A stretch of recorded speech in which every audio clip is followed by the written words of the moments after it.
some about the election. Carolyn, it's so good. It's been 15 years since we did that other program. I know, and I've gone from the City Council to Congress. You sure have. But everyone is so joyful. So many people voted. The celebrations from across the country. Right.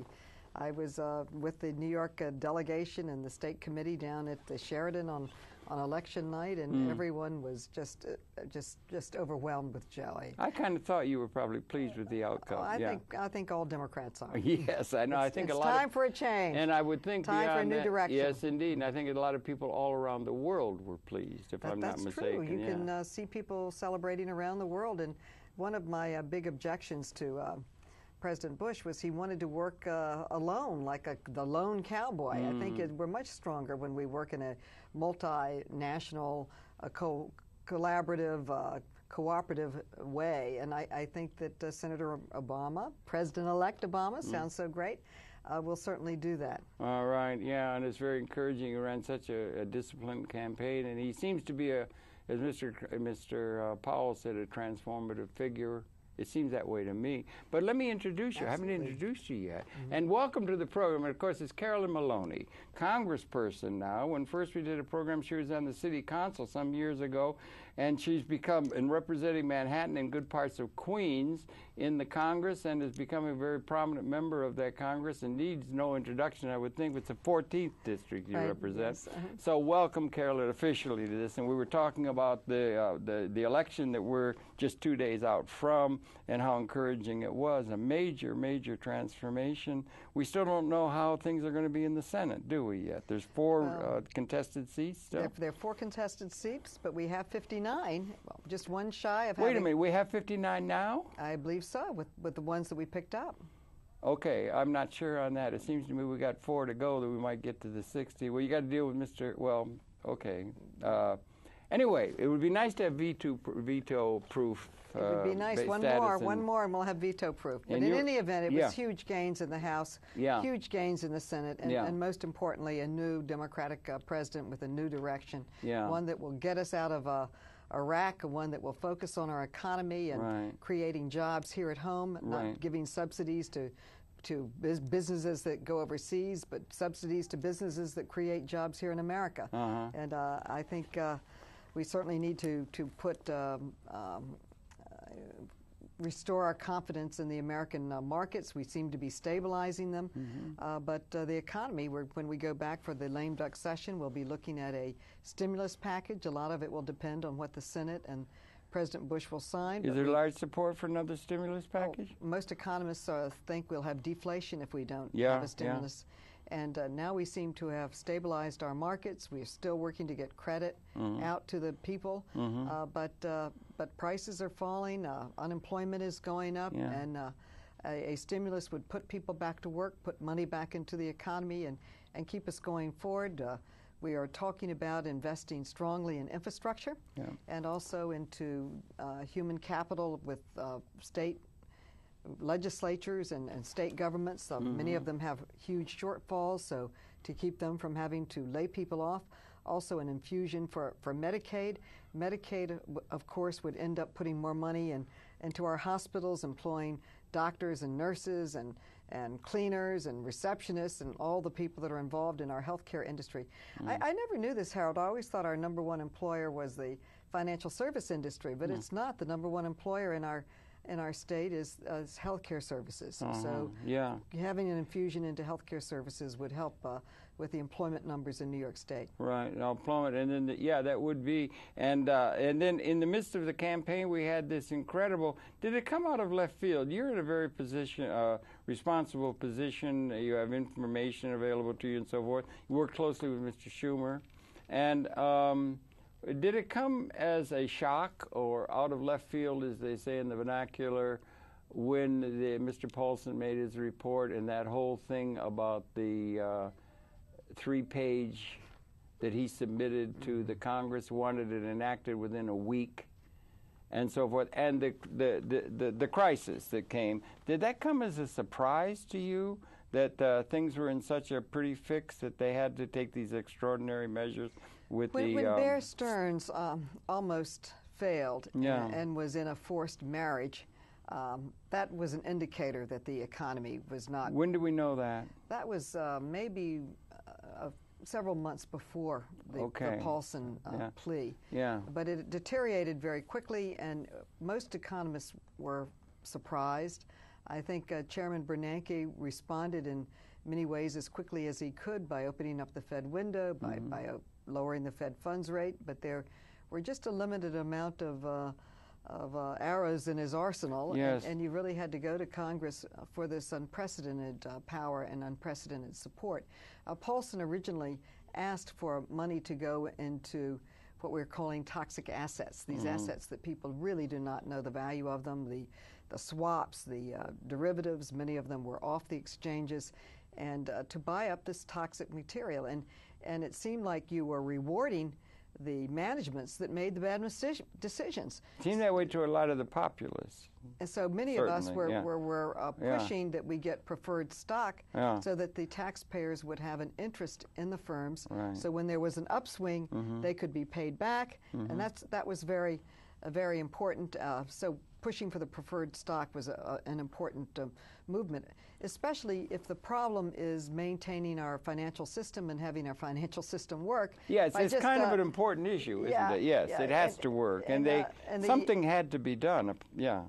They were saying we were as close to pre-1930 as ever before. Yeah, a real deflationary depression could have been looming if the credit got all mixed up, and they seem to have been able to address that now. Well, they were concerned about banks failing. Yeah, sure. And what we did is we put an infusion of capital into our financial markets and to our banks to stabilize them and to try to get credit flowing so the economy did not close and fall and close down. Now, he came with 3 pages, and we turned that. We turned that into 107. Oh, yeah, but I'm saying it was really funny to me. He comes along with a 3-page thing that he wants enacted within about a week, and it would totally transform, or representative, total, in a certain sense, transformation of the economic order, not a small matter. And you got to get it through there within a week. It was really dramatic. You were there. I was there, and it was very dramatic, and we rewrote it and put protections in for taxpayers. We had oversight, transparency, that any transaction within 24 hours would be put on the internet so that people could see what was happening. We had an IG. We had a board made up of members of Congress and the Senate to oversee it.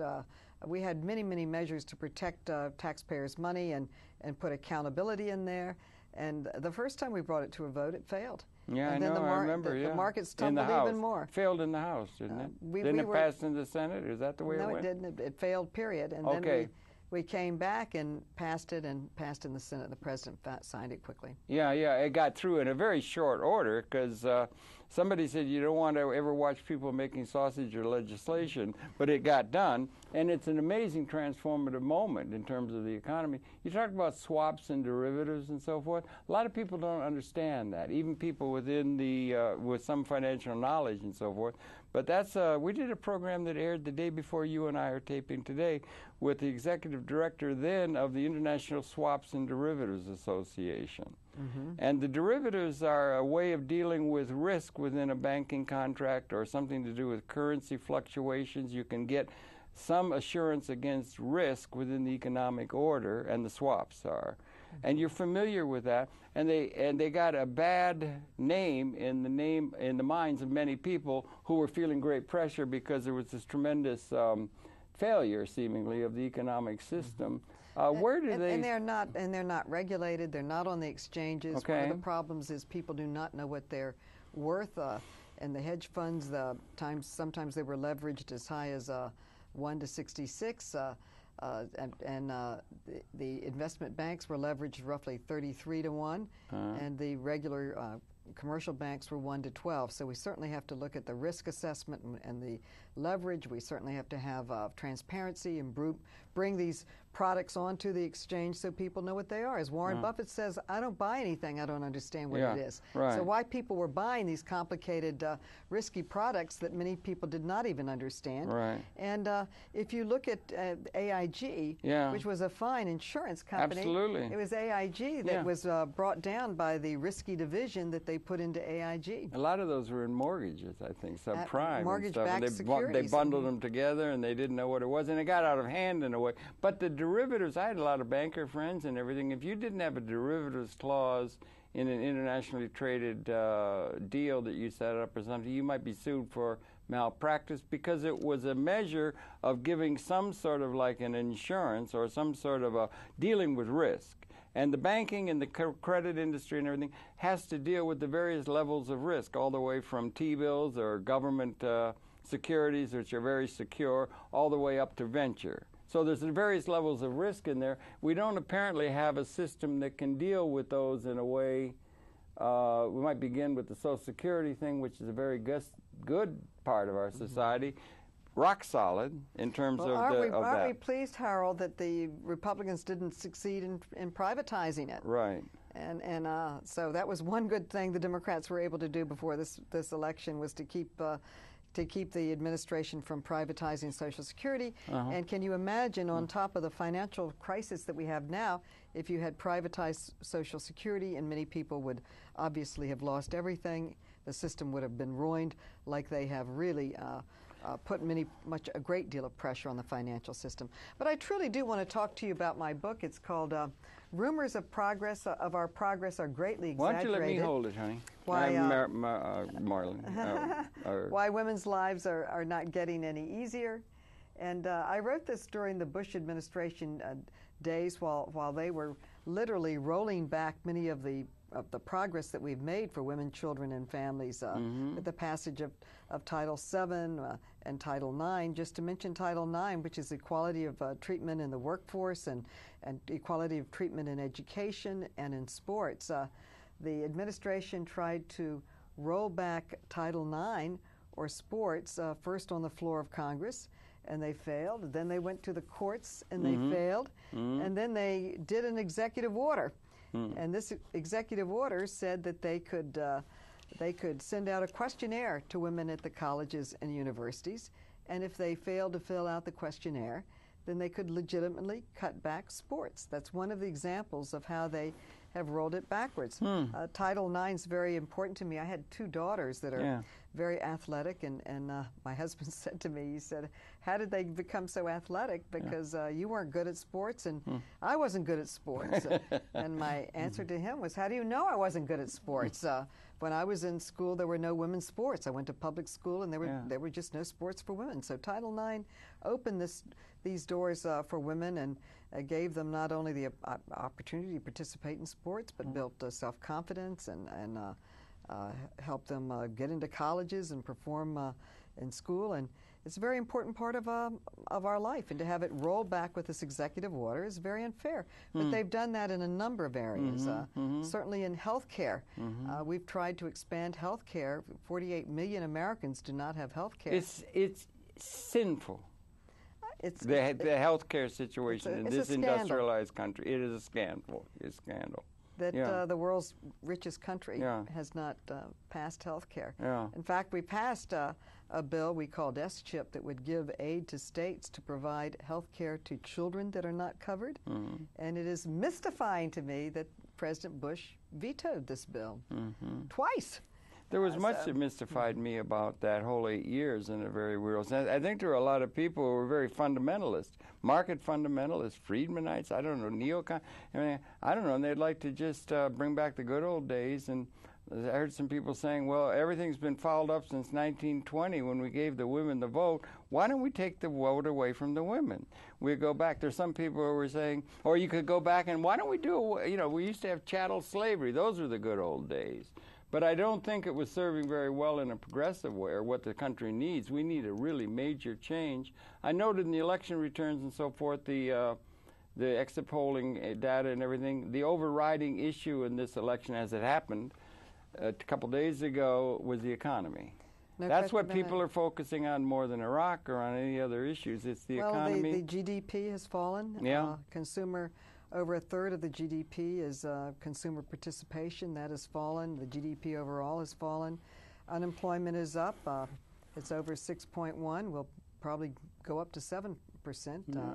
It's a huge, huge challenge at this point. And that's something you're going to be, you're going to be concentrating on that down there again. Not to get away from these issues. And the book is just out now. When did it get out? Right, it came out a couple of months ago. Okay. And anyway, it's an inspiring book because it uses examples of women that have really made a difference with their lives, like Debbie Smith, who testified before Congress and helped pass a bill that has put 50,000 rapists in jail by processing the backlog of DNA. Yeah, the violence is directed has got to be addressed. Right, exactly. And when I went to Congress in '92, we passed the Family and Medical Leave Act, which was very exciting to me because I was afraid I'd be fired when I had my first child, and I called the personnel office, and they said to me, leave, women just leave, we expect you to leave. And I said, well, I want to stay, and many people face the same type of challenge that I did. So passing the Family and Medical Leave Acts, that you didn't have to choose between your job and your child, it was a huge movement forward, but we really haven't passed another bill to balance work and family for 15 years. We should have that, shouldn't we? Absolutely. And child care and a lot. Yes, right. And I did a study that showed I wanted to look at what this economic downturn meant to women. Okay. And we've struggled, as you know, for many years to get equal pay for equal work. One of my studies showed that for 20 years we haven't changed the pay gap. It's still 77 cents to the dollar. A woman needs to work till April 19th in order to get the same pay as a man. And even in the same position, same level of responsibility and everything. Absolutely. Really, up and down the line of responsibility and really. And even when you go into management, it's even worse. Women in some cases have lost as much as 18%. Really? So women have lost. You mean from a time when you mean in the current situation? Right, exactly. In current years. It showed, I did one study that looked at 10 categories, 74% of the women in the workforce, and it showed that in every one of the categories, when they got to management, the discrimination was greater and they fell. And I don't think anything illustrates it better than the Lilly Ledbetter decision, where the I'm not familiar, please. Well, the Supreme Court held that if a woman brought a suit, well, it's better to explain it through the story. Lilly Ledbetter worked for a tire company, and one of her colleagues sent her a note that showed her that she had been paid a third less than all of the other managers. And she brought suit and won at the lower level, that it went to the Supreme Court. And the Supreme Court in the 21st century said if she didn't file a suit within the first 6 months of the discrimination, then she couldn't file a suit. So it capped the ability of a woman within 6 months. Yeah, to negotiate and to file suit for better wages or equal pay for equal work. That's putting up a barrier to the issue. Capping it. And in most jobs, people don't even know what their colleagues are being paid. Right. So it was a very difficult situation. And Ruth Bader Ginsburg was so outraged. She stood up when she read her decision and said that the Congress should do something about this. We passed a bill that lifted the cap, that said you could bring suit at any time if you were discriminated against. It went to the Senate, and in the 21st century failed. No. So it What does that say? What does that say about the political it's astonishing, really. situation? On this particular issue, where did the opposition come from? Why was there opposition to the effort that you were trying to advance within the Congress? Or within the court, for that matter. That's it. There's opposition to treating women equally. That's right. It's plain and simple, a pattern. Opposition, I guess, supporting businesses' ability to discriminate in pay. If you can pay a woman a third less than a man, you can save a lot of money. And if women can't bring any suits, then it was a total giveaway to private business, that no one could basically bring a suit because no one knows what anyone else is being paid. Take Walmart. 60% of the employees are female, and they literally have a policy that you can't share what your pay is. And in any Can't event, share with other people? Mm-hmm. Really? With the press or anything like that? Right, exactly. And that's written in, that's enforced or something? Many firms have that. Oh, really? Yeah, so Lilly Ledbetter had no idea. So she had, under this, she would not have, under the Supreme Court decision, she would not have been able to bring suit. Right. So discrimination is not a technicality. Discrimination shouldn't be capped. That's what they did. Right. Another important point is showed how important. That's amazing, you know. See, a lot of people don't know that. Yeah, I didn't know. The book is filled with stories like that. Okay, that show, And what it is a pattern can be gleaned out of all that. And there is that we've come a long way. I made a jest about 1920. You didn't get the vote. They didn't get the vote in Switzerland until 1970, I believe. Women could not vote in the country of Switzerland until 1970. So there's a backlog of outdated thinking that we're coming out of. Like we had chattel slavery at one time. That was fugitive slave laws, and so we've come a long way with Barack Obama. Absolutely. So there's progress being made, but there are people who are going to backslide to those old stories that are coming out of history of a time gone by, and that's what causes enough political capability to do such retroactive pieces of legislation and judicial decision making on that large issue of women's role and what women are supposed to. Yeah, well, my mother was born without the right to vote, which puts it in perspective, but we still haven't passed the Equal Rights Amendment. It really says that men and women should not be discriminated against because of their sex. So there's a lot that still needs to be done, and this, at the end of every chapter, there's a how-to guide of organizations you can join, people you can call, strategies you can put in place. And one of the studies that I did showed that I wanted to see how women had fared in this economic downturn. And although we've worked very hard for equality in pay and quality of opportunity in jobs, the area we've achieved equality is in job loss. They're firing women as fast as they are men. They'll let you share the loss, but not the gain, huh? And all these stories that women want to stay home to be with their children, it's a myth. Most men and women have to work for their families. And the study showed that the only families that were making progress were the ones that both the male and the female worked. That the woman is a third of the income for most American families. And so that's why it's so important, Harold, that we have work balance policies that allow a woman to balance her work and her family. And I have a bill in with Senator Kennedy. God bless him. He's back at work. Oh, is he? Yeah, How is he's he? Feeling better. Oh, so wonderful, that's great. Wonderful. Yeah, And good. That's really good to hear. Thank you. A flex time bill. It wouldn't cost any money, but it's passed in London.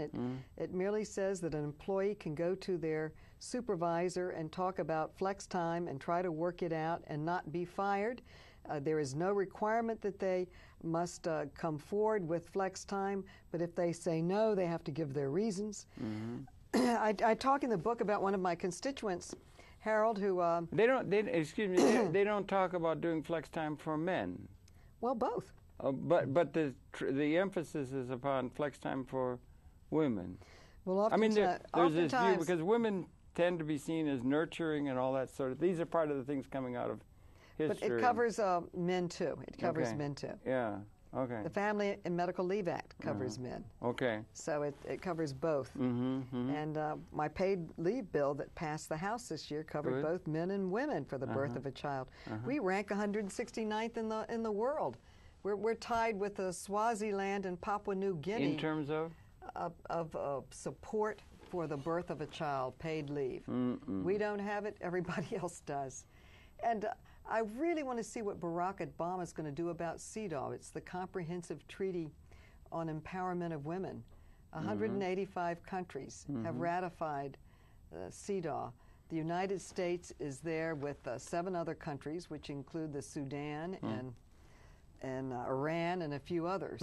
There's absolutely no reason why we can't ratify and move forward with CEDAW. Is there good general support for your, let's say in a pattern way again, rather than specific, the agenda of representing things progressively and helping, let's say, or being in support of the women of our society? You're one who's leading it. Is there good support within Congress generally for your the thrust of what it is you're trying to do in terms of a pattern that you're trying to establish in the society? In the Democratic Party, in the Democratic Party, and I was going to ask, is it bipartisan or not? From the Republican side, there's been some support there too.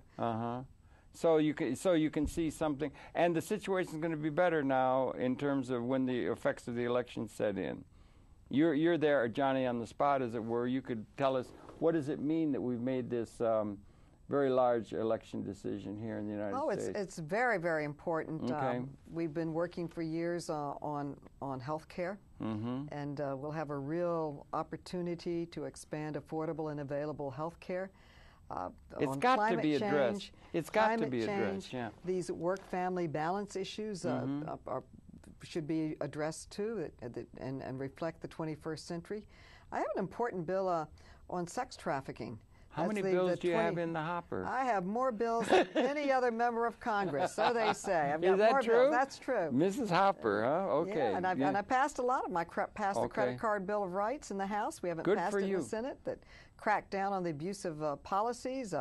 As the former chair of the Contracts Committee, where we first met on the hearings that I was having. That was here in the City Council. Yeah. I authored a bill similar to my bills that brought accountability to city contracts on the federal level. Good. That passed and was signed into law. My paid family leave passed the House. So I passed in the Debbie Smith bill, the reauthorization to process the backlog of DNA. And I think it's very interesting that Sarah Palin, when she was mayor of Wasilla, refused to pay for the processing of the DNA kits. But my bill provides money to process them across the country. What does that mean? I'm sorry, I don't understand. I've missed it. The DNA kits, what's that? The DNA in cases of rape, they do a swab. Right. And, it can lead to a conviction. Yeah, sure. And it was called the most important anti-rape legislation ever to pass the House of Representatives. Okay. It's estimated to put 50,000 rapists in jail. Oh, good. Yeah. Okay. And with DNA evidence, the DNA evidence is an important source of justice, is it not? Absolutely. And it's something emerging out of science that's very much to be encouraged. Yeah. Well, DNA never forgets. DNA can't be intimidated by a witness, and DNA is very important. It can prove paternity? It can prove paternity, and it can also exonerate.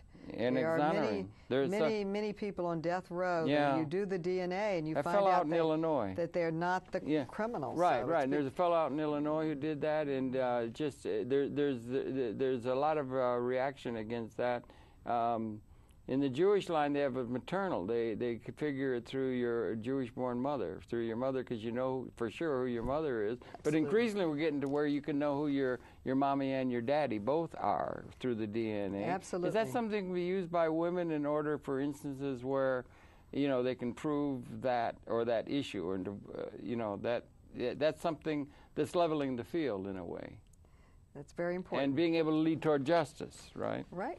Yeah. So how are you liking Washington? Oh, it's so exciting. It's such a challenge, and we're going to be able to do even more to help people. Yeah. So it's very exciting. We're obviously going to be focusing a great deal on the financial crisis, and we're going to be focusing on bringing systemic regulation to prevent abuses in the future, and moving these derivatives and exotic products back on the exchanges where the value can be established. Should that risk or should there be, I mentioned to you before, Louis Kelso, somebody I like, we met at a conference with him. He's somebody outside the envelope of a lot of people's thinking, but he thought we should have something within the federal system called a capital diffusion reinsurance corporation, something that could be a reassuring federal agency that would be able to backstop, as it were, a vastly expanded insurance industry against loss that could be written into feasibility and corporate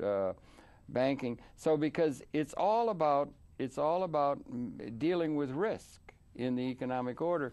And we're going to be doing that. Fannie Mae, Freddie Mac are now been federalized or something.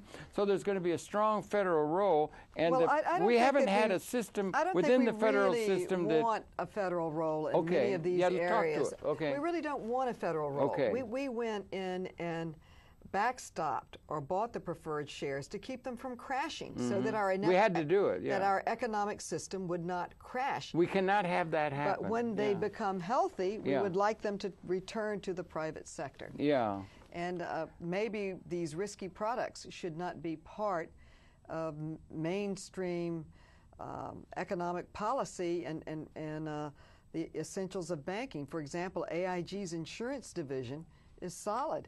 It's not bankrupt. AIG was that was Mr. But what bankrupted it was the risky products that they sold, not only the mortgage-backed securities, them, and the mortgage-backed securities that they bundled and sliced and diced, but also the swaps that they sold, and these risky products brought down the whole system. And it might be better that if you want to have a highly leveraged and take huge risk, then do it over in a different category, but don't have it part of the core business. Could you share with me how secure are we? Let's begin at the beginning, in a certain sense, for the citizenry, in terms of people with responsibility for the economy. We have a thing called Social Security, got started in 1935. There's been dealing with that. People have paid into that. It is a trust fund. Those assets are not put under a mattress somewhere. They are in the portfolio writ large of the whole national economy, very secure, maybe the most secure securities there are, with the full faith and credit of the United States behind them, more secure than T-bills or something. Am I correct? That's correct. It's very secure, the Social Security Trust Fund. And then one asks, T-bills are secure. China buys a lot of those now as we run up our debt as we have. Unfortunately. But I think there's something very unusual about a strong economic country having so much debt. It's incredible. Under George Bush, the amount of debt doubled from $5 trillion to over $10 trillion. Every American citizen owes roughly $33,000. He gave us a series of records, only they were the wrong kinds of records. We have record deficit, record debts, record trade deficit.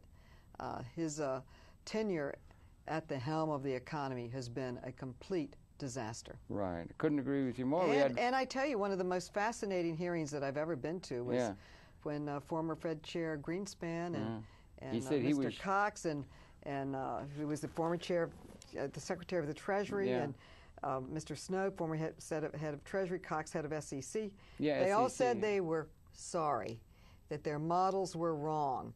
They were surprised that there was such greed.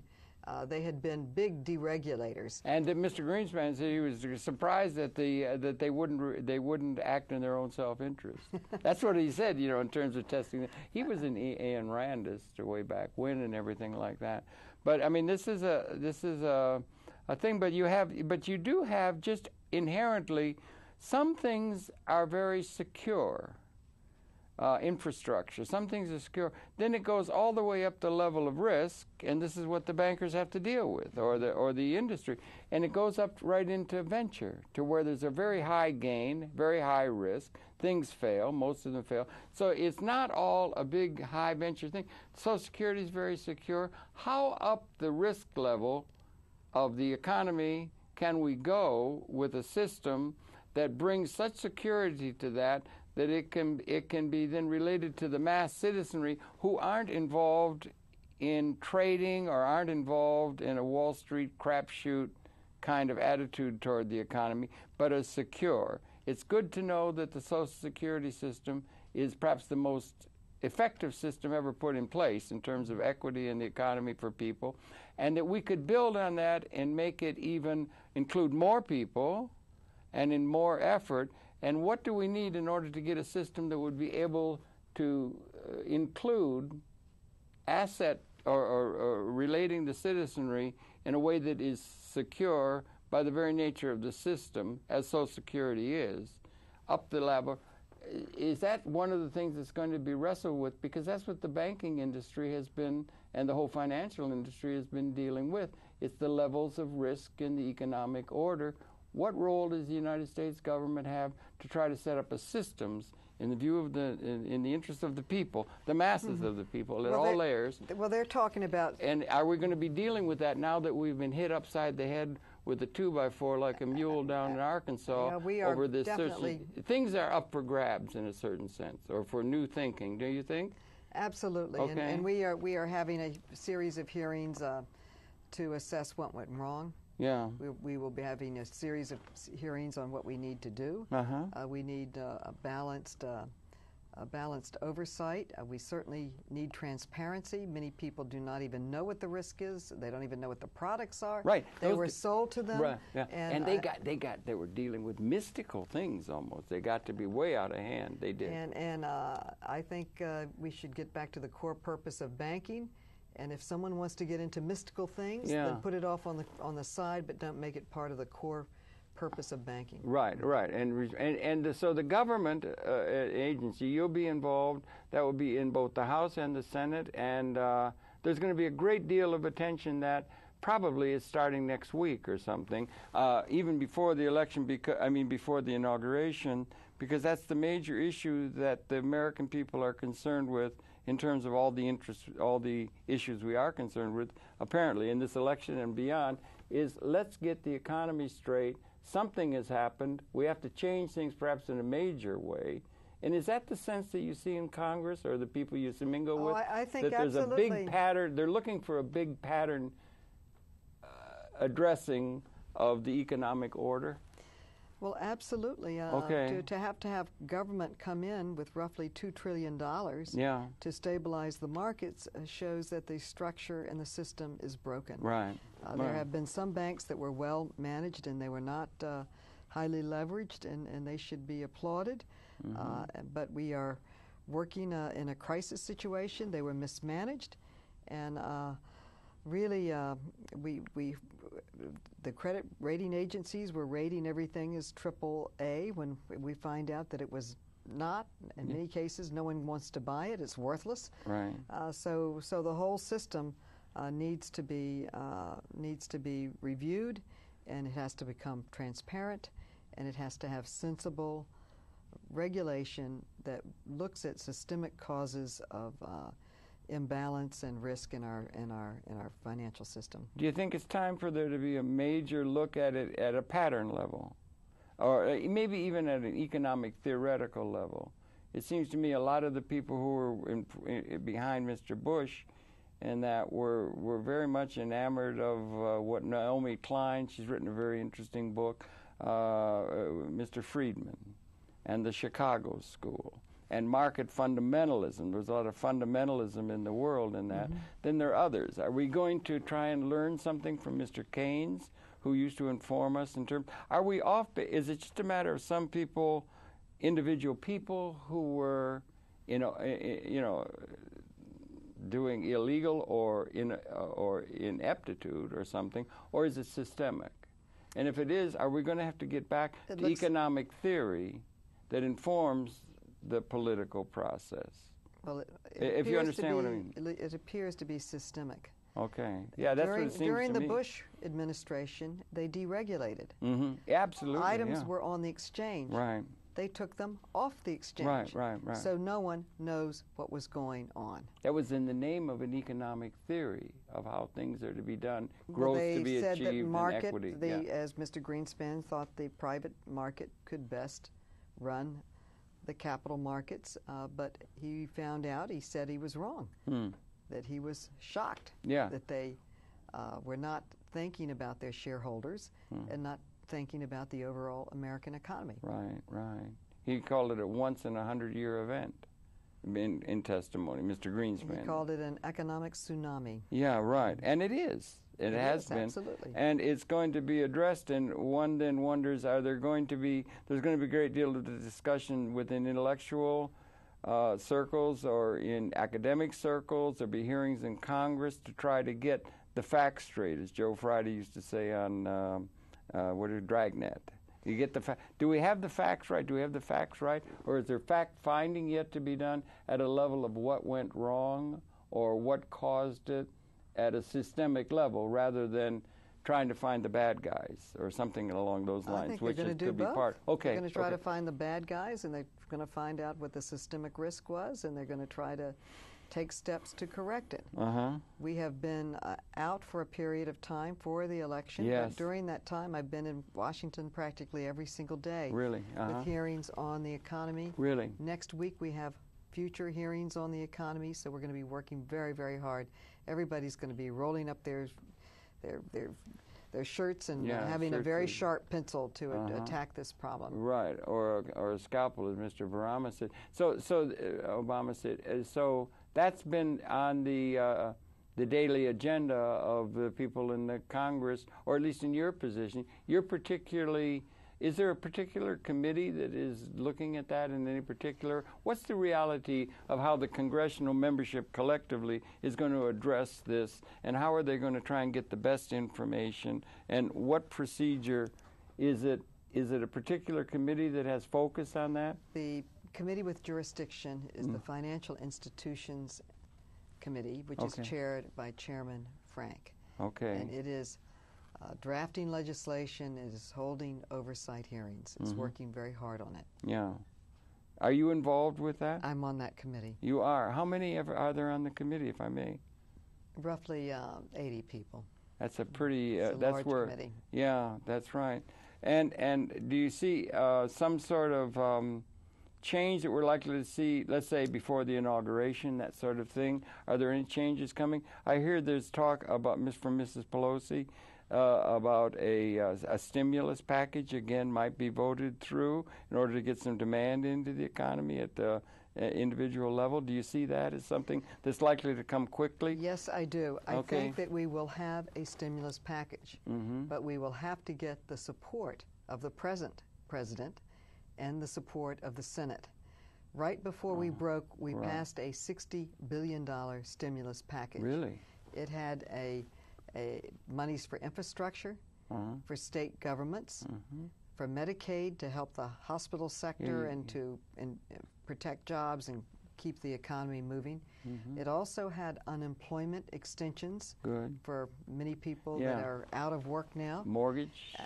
And that was basically what the stimulus package was. Any dealing with the mortgage problems that so many people have? We passed the HOPE bill. A separate bill? A separate bill that had not only monies for workouts for mortgages, but it had instructed the Treasury to come up with a plan for mortgage workouts to try to help people stay in their homes. We are planning to go back into session roughly November 18th. Okay. And on November 18th, there will be another stimulus package. Many economists are saying that the stimulus package should be $350 billion as a minimum. Most are saying $450 billion. That much? Yeah. Yes. Now we can, and it should come now in order to keep the economy moving forward. Yes, yeah. After President-elect Obama is installed and after his inauguration, then you would have a president who will cooperate with you. Yeah. Now we are very dependent on what the Senate and what President Bush will do. Let me ask you on the first... President Bush said he would veto the $60 billion stimulus. The 60, much less the $300 billion. So we will have to go back and see what happens. So we're caught up in history's embrace, in a sense, with him having that veto. The first stimulus package, they put out $600 or $1,200 or something to a lot of the folks through income, through the in that. He did not veto that?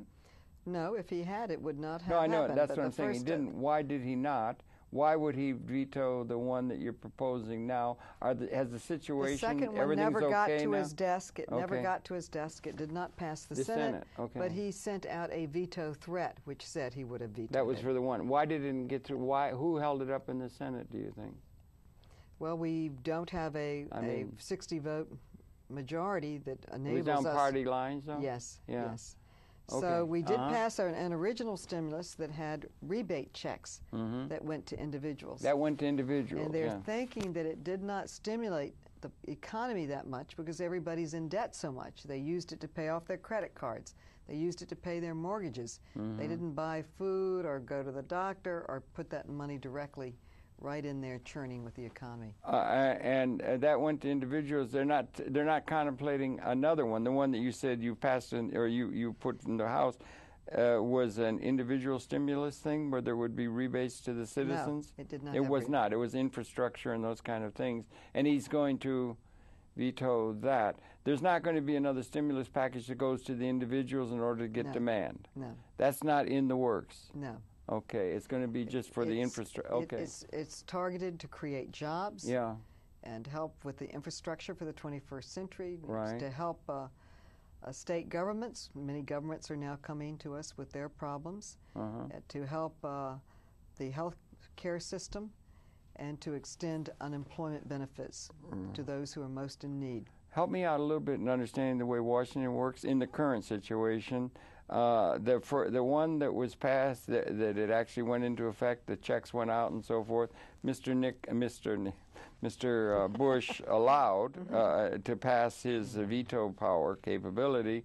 Now you've got one that he said even for 60,000, some are proposing 3,300 billion. What's different about this one, and that was done in an era, in a moment of crisis? Mr. Paulson was convincing of that. There was crisis that had to be. Are we out of the crisis? What is the difference between the bill that's being proposed now and the one that was passed and got past his veto power, the first stimulus package? The first stimulus package had primarily monies for rebate checks.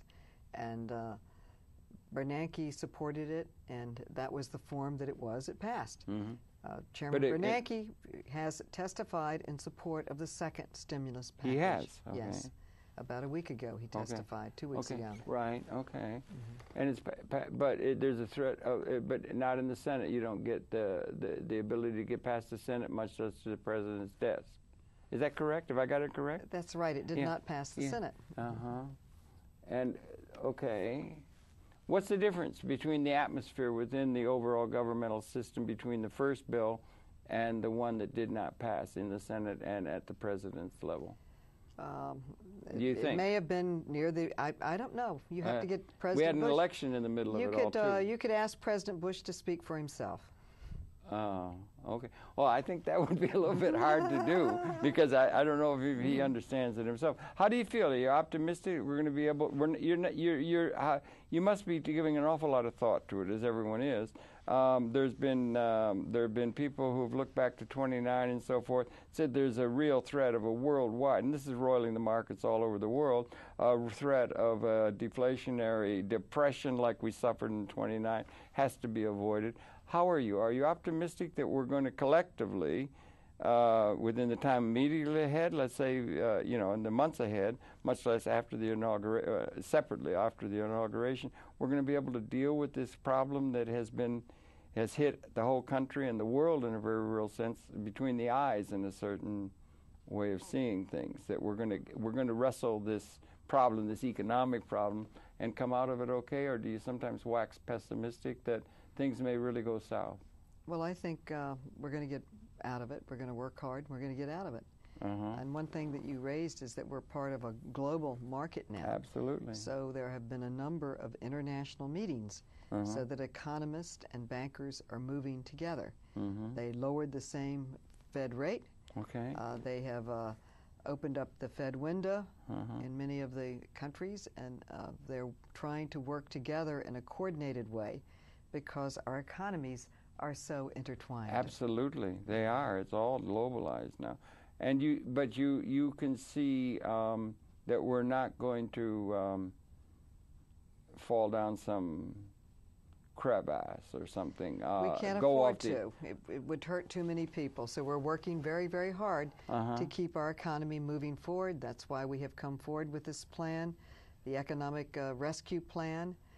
We know that many forced marriages between banks took place to keep them solvent. We have basically backstopped many institutions to the tune of roughly a total of $2 trillion. Staggering. It's absolutely That's what staggering. Eb Dirksen would have called real money. It's called real money. You're getting me so concerned, I think I should just go back to my office in Washington and go to work on it. But on my plane going back, you can read the book. Rumors of our progress are greatly exaggerated. Why women's lives are not getting any easier. Yeah. And what you can do to make a difference in your life and in others' lives. Yeah, absolutely. Want to let them know that. It's just out now in the bookstores. Yes, it is. And Amazon, you can order it on Amazon. Mm-hmm. And at the end of each chapter, it has a how-to guide of things you can do to help other people. Okay, that's a big issue, and it's there. It's on Amazon. And how long has it been out again? You told me. I forgot. It came out at the end of May. How long did you work on it?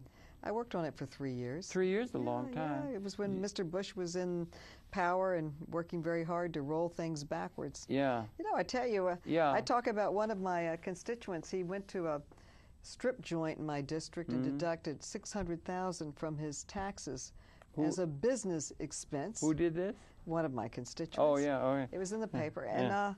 And yet men and women cannot deduct the cost of child care. So I think that is an important part that should be part, because most men and women have to work. We need to have child care. They should be able to deduct those expenses. Right. Well, that would be, and that would be a pattern within the legislation that you're advancing to move toward a general just order. There's a lot to be done along those lines. Which committees are you on now? I'm on government reform and oversight. Oh boy, that's a biggie, isn't it? That's a big one. Yeah. Financial services, which will be looking at this whole financial crisis. Yeah, right. And the Joint Economic Committee. Okay. Also looking at these issues. So you're really Johnny on the spot. I am right in the middle of it. Julia on the spot, you know. Yeah. But I mean, you're in the middle of it all. Right in the middle. Are you doing on this thing? Reporting back to the people on your site and so forth on these economic issues. I've seen and read a number of things. I know you're working with Mr. Schumer and that. So you're keeping in touch through your website. Yes. And people can be in touch with your take on these things at these crucial times through the website. You're very communicative. I wonder if maybe you might want to think about becoming a producer at Manhattan Neighborhood Network and put on a program here. Well, I could work with you, Harold. I think you're doing a great job. I can support you. Well, okay, but it would be something you could do. We have people doing. Good if you could keep it out of the corner of your eye. This is an important democratic movement in terms of keeping, like communication's the DNA. You keep saying accountability, and something for the people to be able to communicate is uniquely able to be done through this public access. It's important. They're just coming up to franchise now. It'd be good for you to be aware of that. And it's open to anybody in Manhattan to become a producer. Oh, really? It's a unique system of communication in terms of the communication history, and that's very important. So we'd welcome you if you thought you might want to do that. Well, I might join you, Harold. Report back on a regular basis to the citizens through television. Are you doing much television work? Much of the people of the world get their information through television. You have your website and you have a newsletter that you distribute and so forth. Have you developed a communications capability within multimedia or television with your constituencies or the broader world, or do you think about thinking about doing that? Or have you thought about it? Well, maybe I'll start a program, but it's a busy time in Washington. It's kind of busy right now, particularly. I do have a website, and my daughter has started a not-for-profit called Equality 2020. Good. And that's to pass the Equal Rights Amendment and get it ratified Where by 2020. does that stand now? What would have to, by 2020, right? Yeah, well, you'd have to reintroduce it and go out and get 38 states to ratify it. It's very hard to change the Constitution, but women are not in the Constitution. This is the 21st century. It's time to change that. Well, if ever there's an era, or if there's ever a moment in history or something like that that calls for change, and these things are interrelated, aren't they? Yes, they're all. You know, they're all interrelated, and this is a time of major change, and we're being made to address things anew, so this is a time in which new ideas, bringing the ERA, you think the ERA could be re-floated or re-brought up? Absolutely. Okay. You keep working for justice until it passes. So much of my time in Congress, I feel like the little Dutch girl going around and stopping the water or the problem from coming through. Sticking a hole in the dike. Sticking a hole in the dike. And so then there's one over here and there's one over here. Right, exactly. They're constantly trying to roll back the gains that we made so many years before in choice and work-family balance and health care, you name it. So I think that to get that guaranteed in the Constitution would be very important. That would be something. So, Harold, did you read the book? I haven't read it all because I was so busy watching. I read a good deal, and I read a lot of the promo that went with it. And I'm all for it. I think it's a really good idea. I've been telling you the God's honest truth. I've been terribly involved with this election that we just got over. I think we all were. It's just taken all my time and all my concentration. Harold, I was a strong Hillary supporter, and I think that when you saw Hillary earn 18 million votes and saw the aspirations and hopes that women had and men for her, and then at the same time you saw the hurdles that are still there for women to... You saw the stereotyping, the sexism, the misogyny, and many of the statements in the press. And I thought to myself, Harold, someone should write a book about that. So you did. The contrast between having gone so far and then having these hurdles that many women confront, whether it's 77 cents to the dollar or opportunities. So it's very, very important. And so I thought, well, someone should write a book. Someone already has. It's called Rumors of Our Progress Are Greatly Exaggerated. Who's the author? Carolyn Maloney, but it's a great book, and I hope and all the proceeds are going to help other women's groups that are helping other women. Good for you, dear. And you did write it yourself. You wasn't ghostwritten or anything. It wasn't ghostwritten, but I had a friend. Some research. I had a friend write it with me. Bruce Corwin, who is a very good friend of mine, who is now working in a bank in research, and so we did it together. Did some research, that kind of thing. You have that kind. So that would be that's really good, and it's to be recommended. Let me hold it up because it's better for the camera. Oh, you got it. You got it already. Okay. See, you've already worked the angles on being on television. You had the book well placed. Okay. And one and all, of course, I recommend it to pick it up because it is an important, enduring subject, and it's one that we do have to make our peace with, keep the faith that we will do that. And I wasn't sure just what the procedure was by which they visit something that had been voted down, like the ERA. Buckminster Fuller, my hero, that was the one thing that he became so totally incensed with that he almost lost faith with the country, is when they voted down the ERA. Oh, really? Oh, he was so upset to tears that they voted that down, and he's a major source of influence, a major source of inspiration to a lot of people, as most good people are, in terms of the progressive or the justice that's coming down from the mountainside. It seems to me like Mr. Obama is a transformative figure. The situation in the Congress is one that's improving on that. We got to get over to that period. As we see, you got difficulty with your media bill, stimulus, and so forth.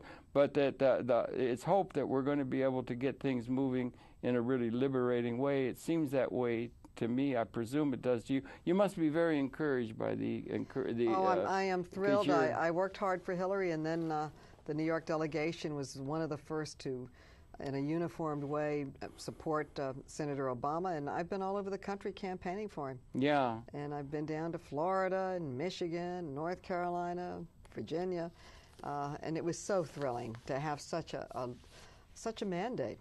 Have you had much time with him personally, or come to know him well at a personal level and that kind of thing? Well, when I was campaigning for him, we were not campaigning together. So the time that I spent with him was primarily in Washington when he was a senator at various meetings. And we have joint meetings of Congress. And we had several joint events that we did with the Senate. One of my good friends, Melissa Bean from Chicago, is very good friends with him. And he was always at her meetings and events. So I had a chance to meet him and Michelle. And like many Americans, I'm very excited about this new presidency. Absolutely. I think people voted for hope. They voted for change, and he has a big challenge ahead of him. He wants very much to work in a bipartisan way. Certainly, the stability of our financial markets, the safety and soundness of our institutions is a bipartisan issue.